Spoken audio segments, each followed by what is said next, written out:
Hello friends, हम और कपिल भैया और राजेश भैया आए थे यहाँ पे चंद्रशेखर पार्क कि कुछ अपनी लेखपाल वगैरह से चाहे मुख्य सेविका से रिलेटेड बात करने के लिए। तो हम लोग यहाँ पर आकर बैठे थे, 2-4 लोग और भी बोले थे आने के लिए, मगर अभी तक तो आए नहीं हैं, हो सके रास्ते में हो।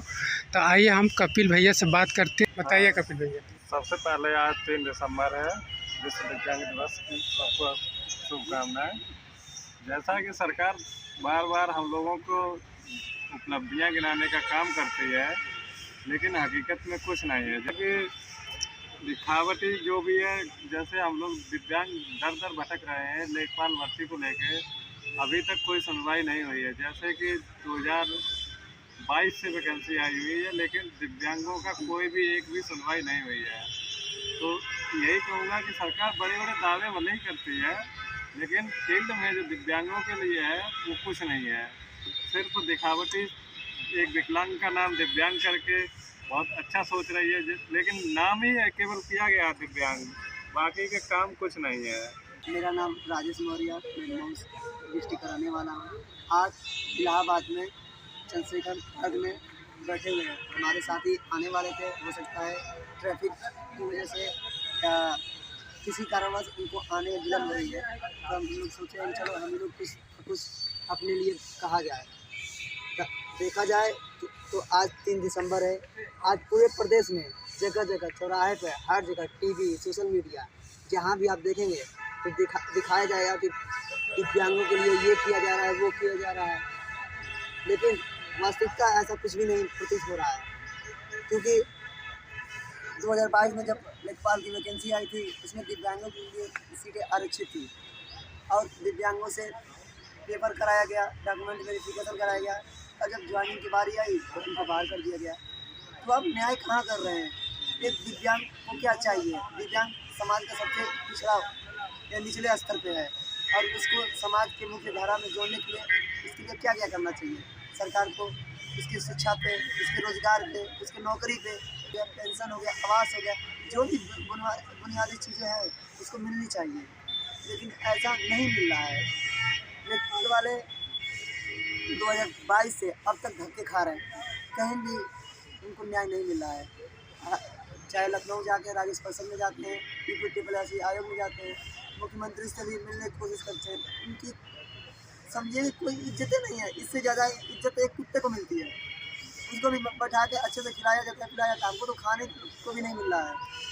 आप ही बताइए, हम लोग करके खाने वाले लोग हैं, हम लोग भीख नहीं मांग रहे हैं, हम तो अपना हक मांगते हैं। आपसे एक ही चीज़ कहना चाहते हैं, जनरल को रिजर्वेशन नहीं मिलता था तो जनरल वाले ने लड़े, अपने लिए 10% आरक्षण कर लिए। ओबीसी को 27% मिलता है, एससी को 15% मिलता है, एसटी को 7% मिलता है, लेकिन दिव्यांग का 4% आरक्षण है, वो भी हमको नहीं मिल रहा है। तो बताइए हमारे साथ न्याय कहाँ हो रहा है? आप सोचिए, प्रदेश में विश्व दिव्यांग दिवस मनाया जा रहा है, लेकिन आज दिव्यांगों की हालत ऐसी है कि आत्महत्या करने के लिए मजबूर हो रहे हैं। बताइए, हम लोग पढ़े लिखे लोग हैं, बीएड यूटीसी सब कुछ करने के बाद सरकार हमको सर्विस के लिए एलिजिबल नहीं समझती है। क्या हमारे अंदर योग्यता कम है? अरे आप हमको मौका दो, हम अपनी योग्यता सिद्ध करके दिखा देंगे। और हमने देश का नाम रोशन किया है कि हाल में ही ओलंपिक हुआ था, सामान्य लोगों ने गोल्ड नहीं जीता, लेकिन हमारे विकलांग साथियों ने गोल्ड जीता है। उनको मौका मिला तभी तो वो किए हैं। आप हमको मौका दीजिए नौकरी के लिए, हम भी आपको सामान्य से अच्छे काम कर को दिखाएंगे। और ये देखिए, हमारे हाथ में सुप्रीम कोर्ट का आर्डर भी है, इसमें साफ साफ लिखा गया है कि एक बार जब नियम जो बन जाते हैं उसको बाद में परिवर्तन नहीं कर सकते हैं। हमारी भर्ती जिस नियम से आई थी उसमें हमारे लिए सीटें थी, तो फिर हमें क्यों नहीं दिया जा रहा है? आखिर में सीटें खाली रख के छोड़ने से क्या मतलब निकल रहा है? हम एलिजिबल है, हम पास हो चुके हैं, हमारा डॉक्यूमेंट वेरिफिकेशन कराया जा चुका है, तो फिर हमको नौकरी क्यों नहीं दिया जाता है? इसका साफ एक ही मतलब है कि सरकार आपको दिखा रही है कि हम कर रहे हैं, लेकिन वास्तविकता में वो आपके लिए कर नहीं रही है, आपको ख़त्म कर रही है। तो हम सभी साथियों को, जितने भी दिव्यांग लोग हैं, सबको इस दिन विश्व दिव्यांग दिवस नहीं, इसको काला दिवस के रूप में मनाइए। आप जहाँ भी हैं अपनी बात को कहिए और हो सके तो अधिक से अधिक social media, Facebook, Twitter, YouTube, जहाँ भी आप अपना वीडियो बना के मतलब कि अधिक से अधिक डालें। और सभी से अपील करता हूँ इस वीडियो के माध्यम से कि जितने भी हमारे लेखपाल साथी हैं, और यही नहीं, आने वाले सभी वैकेंसी से हम लोग के साथ यही हो रहा है। अभी लेखपाल का मुद्दा चल ही रहा था, साथ में मुख्य सेविका कि अभी रिजल्ट आया है, उसमें से भी हम लोग को मुख्य सेविका बहनों को बाहर किया जाएगा। तो सरकार एक के साथ दूसरा अन्याय कर रही है। तो क्या सरकार के संज्ञान में ये चीज़ नहीं आ रहा है कि हमसे इतनी गलतियाँ क्यों हो रही है? वो इस चीज़ पे ध्यान दें और इसको सुधार के जो पास हुए हैं और जिनका रिजल्ट किसी कारणवश रोक दिया गया है उसको सुधारें, उसको उनको हक दें, क्योंकि अगर उनका हक नहीं मिलेगा तो फिर उनके साथ न्याय कैसे होगा? राम राज ऐसे थोड़े ना है। हेलो फ्रेंड्स, मेरा नाम तेज बहादुर प्रसाद है। हम लोग आज चंद्रशेखर पार्क आए थे, कुछ भाइयों को बुलाए थे कि भाई आप लोग आइए, एक बात विचार करते हैं, क्योंकि आज विश्व दिव्यांग दिवस है। और विश्व दिव्यांग दिवस के दिन देश और प्रदेश के जितने भी नेता हैं वो सभी लोग टीवी चैनलों, न्यूज़पेपरों पे अपनी उपलब्धियां गिनवाने के लिए मतलब दहाड़े मार रहे होंगे। पूरा दिन भी आज ख़त्म हो जाएगा तभी भी उनका उपलब्धि ख़त्म नहीं होगा कि उन्होंने दिव्यांगों के लिए क्या किया। अगर ज़मीनी स्तर पर देखेंगे तो दिव्यांग एक तरह से दर ठोकरें खा रहे हैं अपने बेसिक नीडों को लेकर के, जैसे शिक्षा हुआ, रोज़गार हुआ, नौकरी हुआ, अपने पेंशन के लेकर के लोग इलाहाबाद के चौराहों पर प्लस लखनऊ के चौराहों पर धक्के खा रहे हैं, मगर ये सरकार सुनवाई नहीं कर रही है। ये किताब हमको दिव्यांगजन सशक्तिकरण विभाग से लेकर आए थे।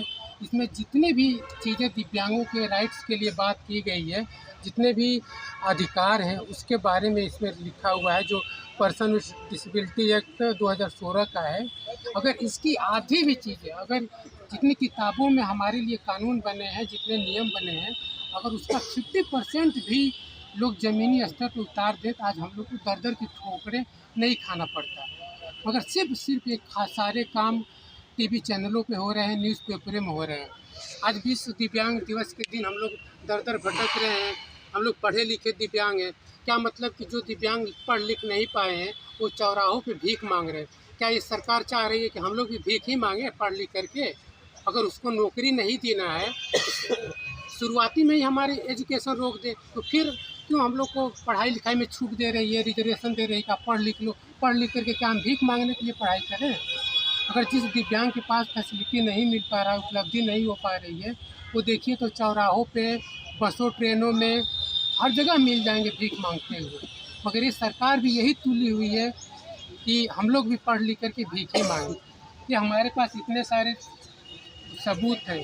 ये 2030 जुलाई 2021 का शासनादेश है, जिसमें 68 विभाग चिन्हित किए गए हैं। इन 68 विभागों के मैक्सिमम अनुभागों से दिव्यांगों को बाहर कर दिया गया है नौकरी के लिए। अगर इस समय लेखपाल भर्ती का मुद्दा चल रहा है, लेखपाल वालों ने एग्ज़ाम दिया, पास हुए, डीवी कराए, फिर उनको बाहर कर दिया गया। मुख्य सेविका की बात हो रही है, उसके बाद मुख्य सेविका के बहनों ने भी एग्ज़ाम दिया, मगर उनका तो रिजल्ट ही रोक दिया गया। तो ये आने वाले समय में हर भर्ती में होने वाला है। कि 30 जुलाई 2021 का शासनादेश दिव्यांगों के लिए एक खतरा है, और ये जो दिव्यांगों का अधिकार दिए गए हैं उनके मूलभूत अधिकारों का हनन करता है ये शासनादेश। कोई भी सरकार दिव्यांगों को डिफेंस सेक्टर के अलावा पुलिस प्रशासन, नेवी, इन सब चीज़ों को छोड़ करके बाकी किसी डिपार्टमेंट में बाहर नहीं कर सकती है। अगर दिव्यांग के पास वो एबिलिटी है एग्ज़ाम पास होने के लिए, प्री मेंस देने के लिए, इंटरव्यू देने के लिए, उसको हर हाल में नौकरी देना अनिवार्य बनता है।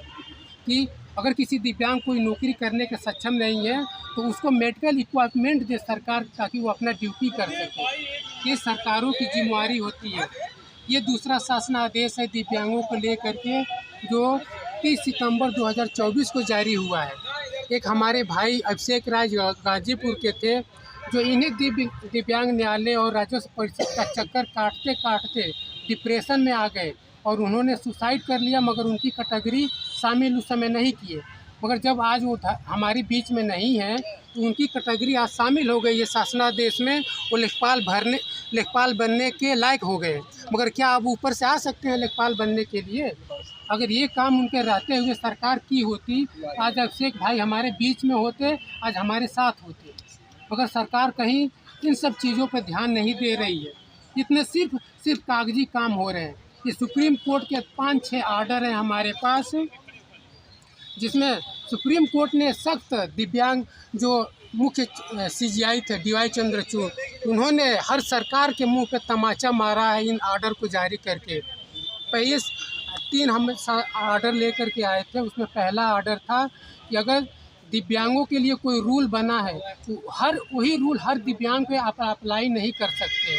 ये महाराष्ट्र का केस था और उन्होंने इसका जजमेंट दिया है कि कोई भी दिव्यांग है, अगर उससे आप एग्ज़ाम ले रहे हैं तो अगर आपको लग रहा है कि वो नहीं काम कर सकता तो आप उसकी फिर से रीमेडिकल कराइए, चेक कराइए।